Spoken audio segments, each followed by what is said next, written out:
Ella es un fracaso, su señoría. Expulsada del ejército, una deshonra para el uniforme de su padre. La voz del abogado, el señor Vicente, resonó en la sala del tribunal, pulcra, con una indignación fabricada que probablemente creyó convincente. Yo permanecí perfectamente inmóvil, con las manos entrelazadas ligeramente delante de mí. Mantuve mi rostro como una máscara de frío control, mi respiración lenta, medida, tal como me habían entrenado para hacerlo. No lo miré. No miré a mi padre, que sabía que estaba sentado justo detrás de él, irradiando una complacencia de acuerdo. Solo mantuve mis ojos en el estrado. El juez, un hombre llamado Julián, no se movió. Simplemente se quedó quieto. Su rostro se volvió de granito. Miró a Vicente, luego sus ojos se clavaron en mí, manteniendo mi mirada por un segundo sólido e indescifrable. La sala del tribunal estaba tan silenciosa que podía escuchar el rasgueo de la pluma de la taquígrafa. El juez dejó que ese silencio flotara en el aire, estirándolo hasta que fue doloroso, dejando que el abogado de mi padre se diera cuenta de lo fuerte que había sido su propia voz. Luego se puso de pie lentamente, deliberadamente, se estiró, se desenganchó su túnica judicial negra y comenzó a doblarla en su estrado. Para entender por qué un juez de un tribunal superior estaba rompiendo el decoro en una audiencia de sucesión, tienes que entender la mentira sobre la que mi familia construyó todo su mundo. Todo comenzó 3 semanas antes en una oficina de mediación estéril que olía a café viejo y alfombra quemada. Nos habíamos reunido para la lectura del testamento de mi madre. Y por nosotros me refiero a mí y a mi padre, Ricardo. Ricardo es un capitán retirado del ejército que nunca llegó a mayor, un hecho que definió toda su vida y envenenó la de todos los demás. Pule sus medallas de servicio todos los domingos. Medallas que obtuvo por presentarse, pero nunca habla de la guerra.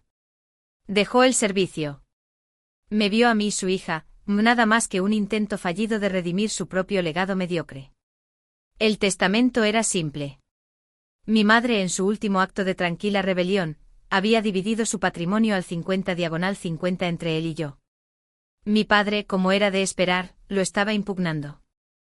Inmediatamente había traído a su abogado, el señor Vicente, un hombre que confunde la agresión con la competencia, y que había comprado completamente, por completo, la narrativa de mi padre sobre mí.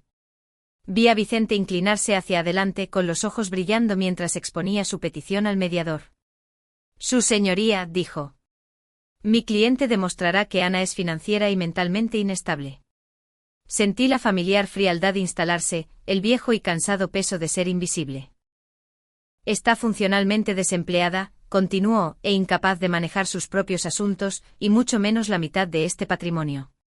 Luego vino el golpe mortal. Su carrera, como ella la llama, terminó en una baja deshonrosa. Esto no era solo crueldad de su parte.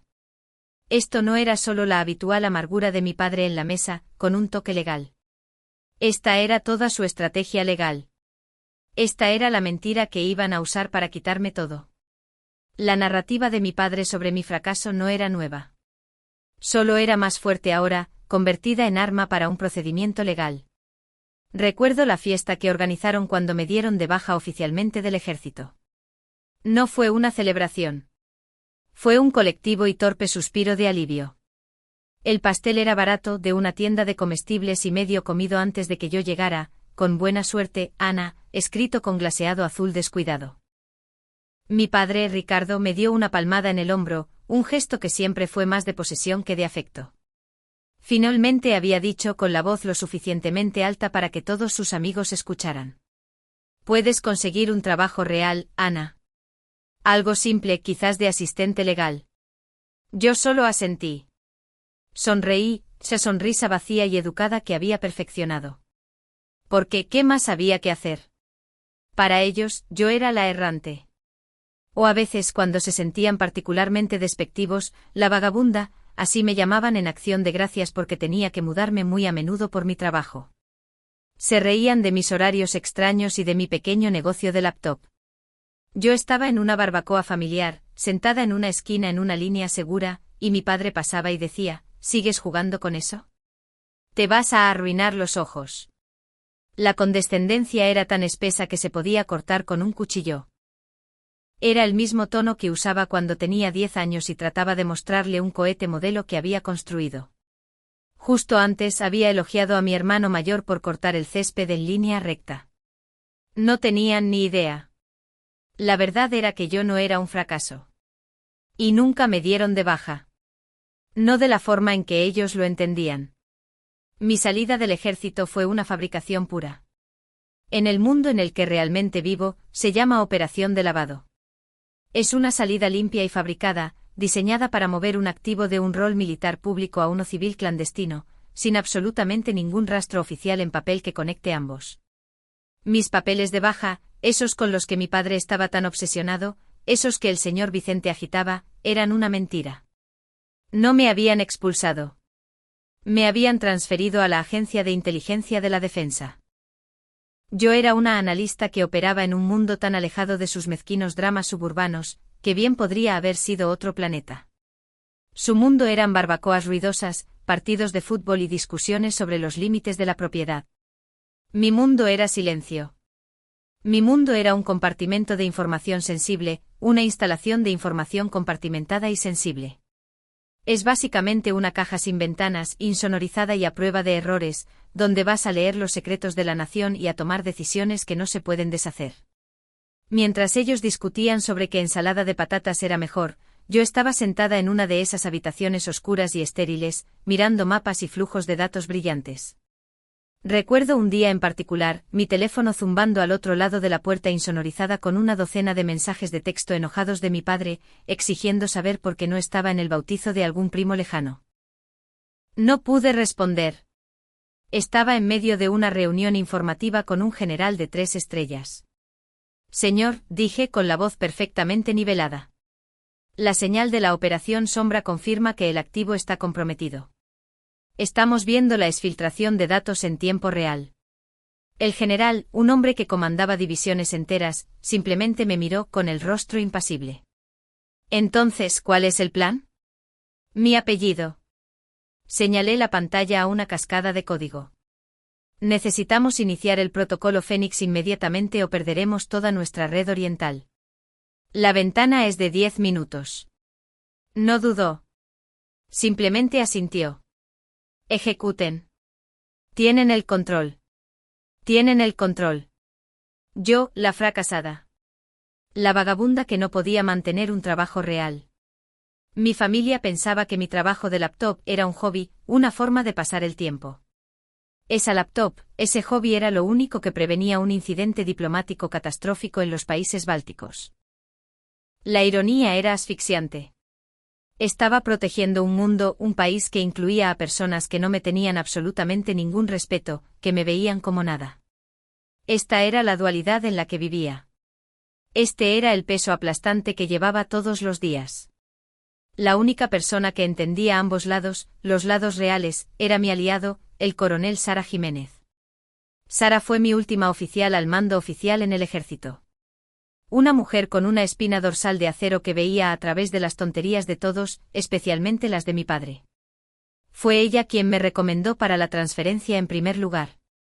Ella es la única que sabe oficialmente que mi DD-214 fue una fabricación completa, un archivo fantasma, como ella lo llamaba, que ella firmó personalmente para moverme al otro lado del muro de inteligencia. Ella era mi cortafuegos profesional. Y mientras estaba sentada en esa oficina de mediación escuchando las mentiras de Vicente, supe que finalmente tendría que hacer la llamada. Vicente terminó su diatriba, con el rostro enrojecido por una victoria mezquina y autosatisfecha. Miró a mi padre, que asentía como un títere, con los ojos llenos de ese familiar y decepcionado desdén que siempre me reservaba. Yo simplemente me senté allí, dejando que el silencio se apoderara de su última palabra. Deshonrosa. No lloré. No grité. Eso es lo que querían. Eso es lo que habían visto toda mi vida. La persona que creían que era. En cambio miré al mediador con los ojos fríos y claros. Entiendo, dije con la voz perfectamente plana. Recibirá noticias de mi asesor legal. Me levanté, recogí mis cosas y salí. No miré hacia atrás. Mi padre probablemente asumió que estaba llamando a algún abogado de baja categoría de un anuncio de parada de autobús que me cobraría por minuto y perdería. No tenía idea del tipo de asesoramiento al que tenía acceso. No llamé a un abogado de familia. Hice una llamada a un número que tengo que memorizar, un número que no existe en ningún servidor público de la Tierra. Llamé a la oficina del consejero general de la DIA. Cuando la línea segura hizo clic, mi voz era todo negocio. Soy la analista Alba, dije. Tengo una situación de compromiso doméstico. Una demanda civil está intentando usar mi documentación de cobertura como evidencia principal. Hice una pausa, dejando que el peso de las palabras se asentara. Necesito la intervención del OCG para proteger la seguridad operativa. El OCG, bueno, no se andan con rodeos. Me asignaron un abogado, un hombre tranquilo y modesto con un traje del gobierno que parecía más cómodo auditando hojas de cálculo que parado en un tribunal. Mi nuevo abogado presentó una respuesta simple de una página. No impugnamos la petición de proceder a una audiencia formal. Vi el correo electrónico de Vicente al mediador con copia a mi padre, la pura alegría en su tono, el equivalente digital de una palmada en la espalda. Creían que me estaba rindiendo. Creían que estaba tan asustada de que mi baja deshonrosa se hiciera pública que simplemente me doblegaría. Estaban eufóricos. Lo que no vieron, lo que no debían ver, fue la otra moción que presentó mi abogado. Era una moción separada presentada bajo secreto directamente con el secretario del tribunal. Era una moción in camera para validar referencias de carácter citando el título 50 del Código de los Estados Unidos, la parte de la ley de los Estados Unidos que rige la seguridad nacional y el espionaje. Mientras ellos celebraban su victoria, yo estaba en mi terminal sacando la lista judicial pública del condado. Deslicé la lista de nombres y luego me detuve. Juez Marcos García. Conocía ese nombre. Conocía la historia de ese hombre y sabía, sin sombra de duda, que él conocería el mundo. Mi padre estaba listo para una pelea. Llevó un cuchillo a un ataque con drones. Pensó que entraba en un simple tribunal de sucesiones. No tenía idea de que entraba en un mundo de francotiradores y yo ya había despejado la zona de muerte. La sala del tribunal estaba estéril, tranquila y fría. Yo estaba sentada sola, con la espalda recta, las manos dobladas en mi regazo. Al otro lado de la sala, mi padre, Ricardo, estaba sentado justo detrás de su abogado, el señor Vicente. Tenía esa arrogancia que irradiaba de él, la mirada de un hombre que finalmente estaba a punto de ser reivindicado. De que su narrativa sobre mí, la hija fracasada y decepcionante, fuera validada por un tribunal de justicia. Vicente, por su parte, parecía un buitre esperando la presa. Yo estaba preparada. Estaba lista. Solo estaba esperando. Vicente se puso de pie barajando sus papeles con un toque teatral. Su señoría, comenzó con la voz resonando con falsa sinceridad. Este es un caso simple. Cerré los ojos por un segundo. Simple. Mi vida nunca había sido simple. La hija Ana es un fracaso conocido. Fue expulsada del ejército de los Estados Unidos por conducta impropia. Es una deshonra. Ahí estaba. La palabra que había usado en la mediación, la palabra que mi padre había estado usando en su cabeza para describirme durante una década. No me inmuté. Solo observé al juez. Y el juez Marcos García, solo miró fijamente a Vicente. No pestañeó. No habló. Simplemente dejó que la palabra deshonra flotara en la sala del tribunal en completo silencio. Luego se puso de pie. No parecía enojado. Parecía frío. Lentamente, con una deliberación casi ritual, se estiró, se desenganchó su túnica judicial negra y se la quitó de los hombros. La dobló cuidadosamente en su estrado. Toda la sala del tribunal contuvo la respiración.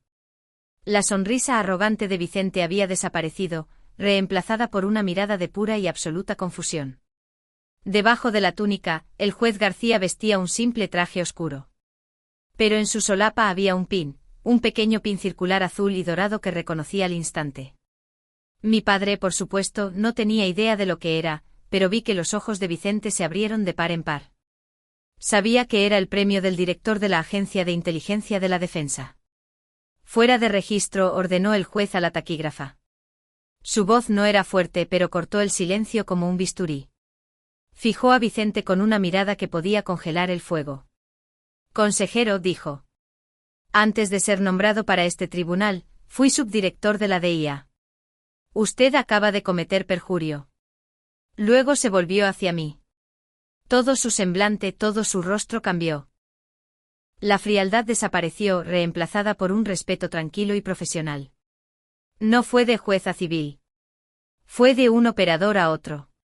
Analista Alba, dijo usando mi nombre clave. La cabeza de mi padre se levantó de golpe. El juez continuó, su historial de servicio es ejemplar. Su baja fue una transferencia al Servicio Clandestino Nacional. Una transferencia, permítame añadir, que autoricé personalmente para proteger su cobertura para la Operación Sombra. Luego se volvió hacia los rostros atónitos y boquiabiertos de mi padre y su abogado. Ese fracaso que usted está difamando, dijo con la voz goteando hielo, posee una autorización de seguridad para la que usted, señor, y señaló directamente a mi padre, ni siquiera podría calificar. Su trabajo, que aún es clasificado, salvó las vidas de 12 operadores. Los mismos operadores que su cliente, un ex capitán, dice respetar. Mi padre simplemente se encogió. Me miró como si viera un fantasma, tratando involuntariamente de enderezar su postura. Una patética y reflexiva muestra de respeto militar que llegaba 20 años tarde. El juez se volvió a poner la toga, la autoridad volvió en un instante. De vuelta al registro, dijo sentándose. Señor Vicente ha presentado pruebas fabricadas y ha difamado a un activo protegido del gobierno en audiencia pública. Esta petición queda desestimada con prejuicio. Lo remito al Colegio de Abogados para una acción disciplinaria inmediata por perjurio, y estoy considerando seriamente declararlo en desacato. Mi padre se había pasado toda la vida enseñándome la importancia del rango. Al final, solo tardó 30 segundos en aprender finalmente quién lo ostentaba. El juez levantó la sesión. El sonido de su mazo fue como un signo de puntuación en toda mi vida. Vicente, el señor Vicente simplemente balbuceaba. Su rostro estaba pálido, blanquecino, y trataba de formar palabras que simplemente no salían, barajando sus papeles como si la respuesta estuviera en ellos. Parecía un hombre que acababa de ver toda su carrera, toda su identidad como abogado agresivo, evaporarse en tiempo real. Tenía razón. Así había sido, y mi padre. Lo miré una sola vez. Estaba paralizado. Se veía pequeño, encogido, completamente perdido en el banco de la sala del tribunal que de repente le parecía demasiado grande. No era el capitán retirado. No era el patriarca. Era solo un anciano triste que había construido su casa sobre cimientos de mentiras, y el suelo acababa de ceder.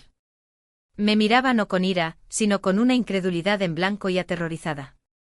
Me estaba viendo por primera vez y estaba viendo a una extraña.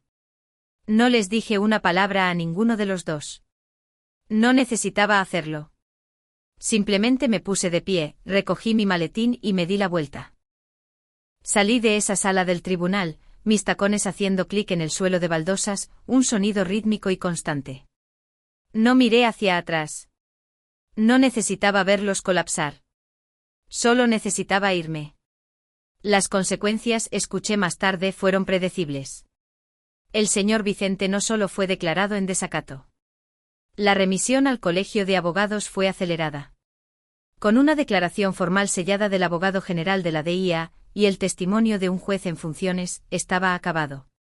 Fue inhabilitado por perjurio, por tergiversación y por intentar usar pruebas fabricadas en un tribunal de justicia. Su reputación de perro guardián no importó cuando se descubrió que era un mentiroso. Y mi padre, la herencia se liquidó, tal como había dictado el testamento de mi madre. Él obtuvo su mitad, yo obtuve la mía, pero en el proceso, toda su narrativa se rompió. Su identidad como el padre que sufría en silencio de una fracasada era lo único que lo sostenía. Y ahora se había ido. Era irrelevante. Era solo un hombre solo en su casa con sus pulidas y mediocres medallas y una historia que nadie creía ya. El dinero, me di cuenta, nunca fue lo que buscaba. Buscaba validación y al final, obtuvo exactamente lo contrario. Pasó un año. La vida cambió. Se asentó. Mi mundo ya no se definía por habitaciones oscuras sin ventanas y la constante y aplastante presión de un secreto. O más bien, mucha presión seguía ahí. Pero significaba algo diferente. Ya no era una analista escondida en un compartimento seguro. Estaba en una oficina luminosa en una esquina con ventanas que daban a la ciudad. Mi nueva credencial de identificación decía, Ana Vega, jefa de sección, Dirección Europea. Ahora dirigía mi propio equipo. Estaba al frente de una sala de reuniones, señalando un mapa en una pizarra inteligente, describiendo un flujo de datos complejo. Estamos viendo los mismos marcadores aquí, expliqué. Pero el patrón es diferente. No es un ataque de fuerza bruta. Es quirúrgico. Quiero saber por qué. Mi equipo, un grupo agudo y concentrado de analistas, operadores y logistas, asintió. Ya tecleando, ya investigando. No solo me respetaban. Me escuchaban. Confiaban en mis instintos. Esta era mi verdadera familia. No una construida sobre la obligación o una historia disfuncional, sino una construida sobre el respeto mutuo, sobre la competencia probada, sobre una misión compartida. Todos estábamos aquí porque nos habíamos ganado nuestro lugar en la mesa. No había niños prodigio aquí. Solo había activos y pasivos. Y todos en esta sala eran un activo. Estaba terminando mi informe cuando mi teléfono personal, que estaba en la consola, zumbó. Miré hacia abajo. Un mensaje de texto de un número que no había visto en un año. Un número que nunca había borrado pero que nunca había esperado volver a ver. Mi padre. El texto era solo de 3 palabras. Ana, ¿podemos hablar? Lo miré fijamente. Leí las palabras una y otra vez. ¿Podemos hablar? Hace un año, esas palabras me habrían destrozado. Me habrían enviado una punzada de esperanza tan dolorosa que no habría podido respirar. Hace 10 años habría llorado. Hace 20 años habría suplicado por un mensaje de texto como ese. Esperé los viejos sentimientos familiares, el nudo frío en el estómago, la necesidad desesperada de su aprobación, la ira, el dolor, nada. No sentí nada. Solo un desapego tranquilo, como leer un informe antiguo sobre una misión que había sido desclasificada durante décadas. Era historia. Era un hecho, pero no tenía poder. Me di cuenta en ese momento de que mi paz ya no dependía de su disculpa. Mi validación no venía de él. Venía de la gente de esta sala. Venía de mí. Miré el mensaje de texto. Ana, ¿podemos hablar? Finalmente había aprendido mi nombre. Pero era demasiado tarde. Mantengo mi dedo sobre el mensaje y lo archivo. Mi teléfono se oscureció. Me volví hacia mi equipo, hacia el mapa, hacia mi vida. Mi padre creía que un legado era algo que se hereda. Aprendí que un verdadero legado es algo que se construye en silencio y se reconoce en público. El abogado de mi padre tenía razón en una cosa. Fui expulsada. Expulsada de su pequeño y asfixiante mundo a uno donde realmente importaba.